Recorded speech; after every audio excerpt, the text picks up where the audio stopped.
இந்த நிகழ்ச்சிக்கு புறப்படுறதுக்கு முன்னாடி நம்முடைய அமைச்சர் பொன்முடிக்கு பதவி பிரமாணத்தை எடுத்து வச்சு தான் நான் வந்திருக்கிறேன். யாரு? ஆளுநர். அவராக பண்ணாரா?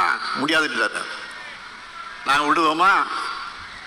திமுக கறங்கினாங்க. நீதிமன்றத்துக்கு போனோம். உச்ச நீதிமன்றத்தில் என்ன நேற்றைக்கு நீதிமன்றத்தில் வாதம் நடந்துச்சு. எப்படிப்பட்ட கண்டனத்தை ஆளுநருக்கு தெரிவிச்சிருக்கிறாரு தலைமை நீதிபதி. அதற்கு பிறகு இன்றைக்கு 3:30 மணிக்கு அழைப்பு வந்துச்சு. அந்த அழைப்பை ஏற்றுக்கொண்டு நாங்கள் நேரடியாக சென்று ராஜ்பவனில் போய் பதவி பிரமாணத்தை எடுத்துட்டு ஒரு மரியாதைக்கு ஆளுநருக்கு பொக்கே ஒன்று கொடுத்துட்டு புறப்புறப்ப சொன்னேன். இன்னைக்கு தான் நான் தேர்தல் வேலையை தொடங்குறேன். தேர்தல் பிரச்சாரத்துக்கு முதலாக ராஜ்பவன்ல இருந்து தொடங்குறேன்னு சொன்னேன். அவர் ஒன்று சொன்னார், பெஸ்ட் ஆஃப் லக் அப்படின்னு சொல்லி அனுப்பிச்சார்.